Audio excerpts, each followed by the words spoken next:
Olá, alunos! Hoje nós iremos falar sobre o período barroco. Aqui é a professora Marília de Arte. Então, para começar, o barroco, as principais características desse período é a sua origem na Itália, mas é importante lembrarmos que ele se origina na Itália e vai se expandir por toda a Europa, tendo características completamente diferentes em cada uma das regiões da Europa em que ele se expande. Então, ele é um na Espanha, um na Bélgica, um na Holanda.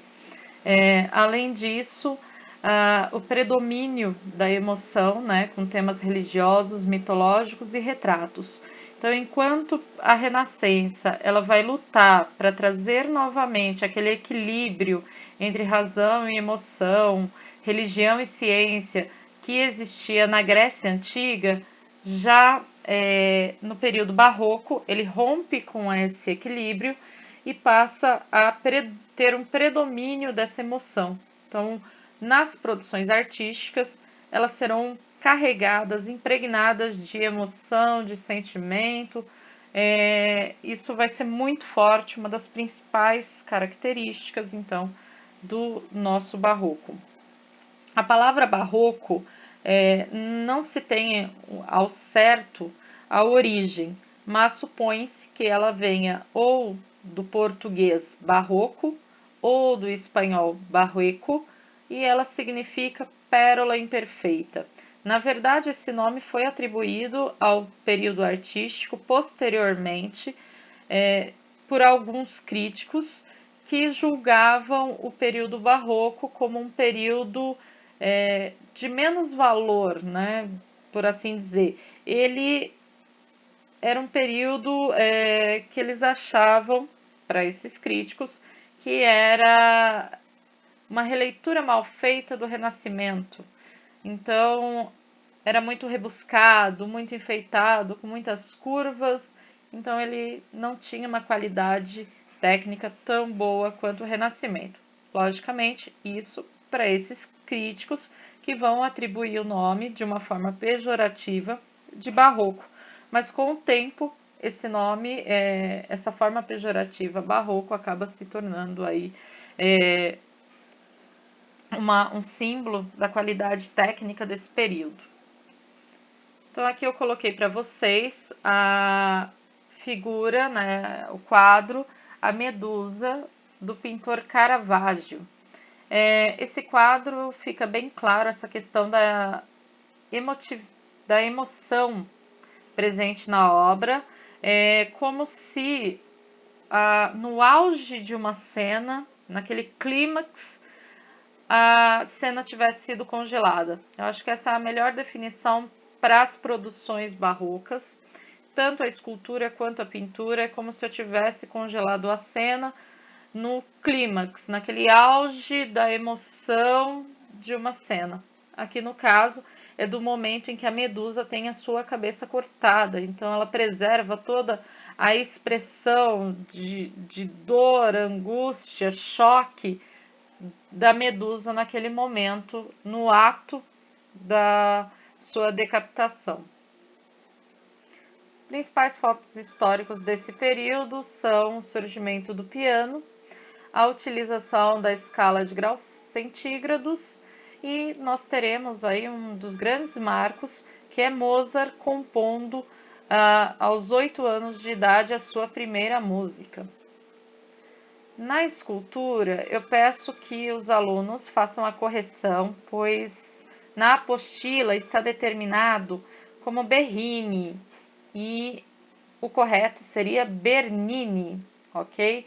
Ele será um dos principais escultores desse período, lembrando que nesse período é muito comum os artistas executarem mais de uma ação. Então ele foi escultor, arquiteto, teve uma série de outras profissões também. A principal característica, então, da escultura desse período é justamente a exaltação dos sentimentos, esse congelamento, né, da cena no seu clímax, como eu já falei para vocês, a predominância das linhas curvas, drapeados e dourados, que vai aumentar essa carga emotiva das esculturas e uma grande dramaticidade nas cenas, né? Quase que uma cena teatral. Aqui eu coloquei para vocês a obra de Bernini, O Êxtase de Santa Teresa. Nessa obra, esses raios dourados intensificam a emoção da cena e a gente pode perceber, é importante sempre lembrar que essas esculturas, na sua grande maioria, são feitas no período barroco, elas serão feitas em mármore ou em bronze, materiais de uma dureza muito grande, aonde eles conseguem trazer toda a leveza do tecido, todo o drapeado, o amassado, o dobrado do tecido, né? Para uma pedra, para algo rígido, toda uma movimentação, uma fluidez. Na pintura, nós temos o volume sendo criado através do uso da luz e da sombra, que já vem do período renascentista, mas agora com mais intensificado. A perspectiva ela vai ser conquistada através dessa luz e da sombra também.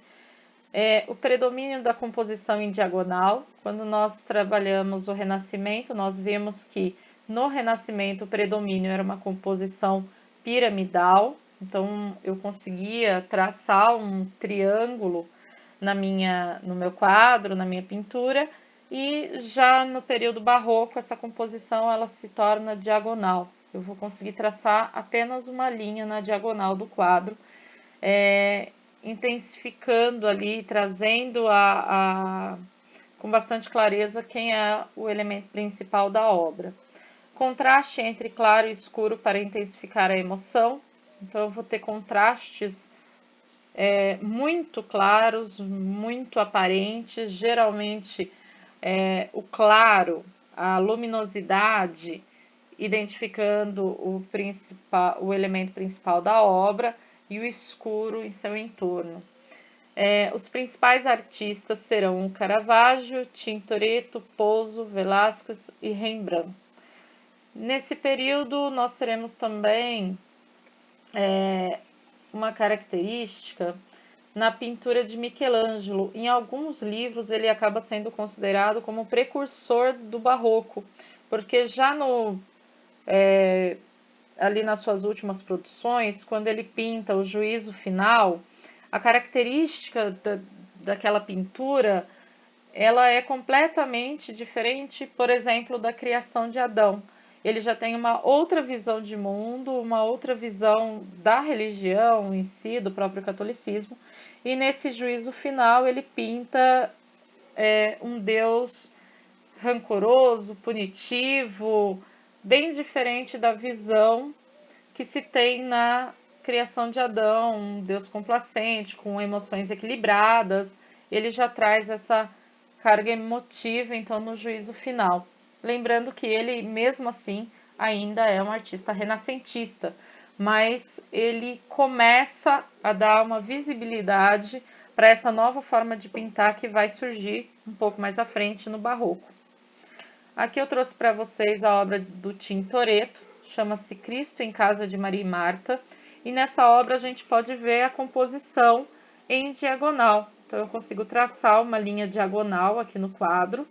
Eu tenho a questão da luminosidade, destacando os elementos principais da obra, e a área mais escura no entorno, para dar destaque também aos elementos principais. Na arquitetura, nós temos a Basílica de São Pedro como uma das principais elementos arquitetônicos. Até o Renascimento, existia uma preocupação muito grande na produção de basílicas, igrejas. Quando nós chegamos no Barroco, na arquitetura barroca, nós teremos um momento muito significativo, tanto para todas as áreas do Barroco, que é a divisão da Europa entre começa a surgir a reforma protestante, então algumas pessoas começam a ter uma forma diferente de pensar, e a igreja vai trazer a Contra-Reforma, e ela vai usar a arte como uma forma de propagar, né, de propaganda ali para atrair as pessoas novamente para o que a igreja fala, para o que a igreja prega. Então a gente vai ter a arte não só mais religiosa, mas agora aparecendo também, se intensificando na construção de palácios, na pintura de retratos, de temas que fogem ao tema religioso. E em alguns livros a gente vai determinar que essa característica menos religiosa seria o rococó e a característica mais religiosa seria determinada como o barroco em si. Então, na arquitetura, a gente vai começar a ter a presença desses palácios usando as características do barroco. Quais características? O uso da forma curva. Então, na arquitetura, eu vou ter a presença muito forte da curva acontecendo. Eu já não tenho linhas tão retas como aconteciam no Renascimento, por exemplo. Aqui eu coloquei para vocês a vista interna da cúpula da Basílica de São Pedro. Na verdade, essa cúpula ela foi arquitetada, né, pelo Michelangelo, porém ele morre antes da produção, da execução de fato dessa cúpula, e ele deixa a cargo, né, a quem acaba realizando a construção dessa cúpula é um dos colaboradores de Michelangelo, chamado Giacomo della Porta. No Brasil, a gente tem reflexos do barroco. É importante pensar que esse é o processo em que o Brasil está sendo colonizado. A arte barroca e a arte neoclássica elas vão ter uma duração muito grande aqui no Brasil. Uma duração, ela chega com mais ou menos 100 anos de atraso em relação à Europa, e ela vai permanecer ali por muitos anos. Nós praticamente sairemos desse estilo barroco, do neoclássico, que acaba muitas vezes se misturando aqui no Brasil, direto para o modernismo. Então, nesse período, o Brasil está se formando e as pessoas estão vindo da Europa colonizar o Brasil. Elas trazem, então, a forma de arte que era vigente na Europa no momento em que elas saem da Europa e vêm para o Brasil. A forma vigente seria o barroco. Aqui no Brasil, a escultura ela vai complementar a arquitetura. Então, ela faz parte da arquitetura também. Será muito comum essa união entre as duas. E nós encerramos por aqui a nossa aula.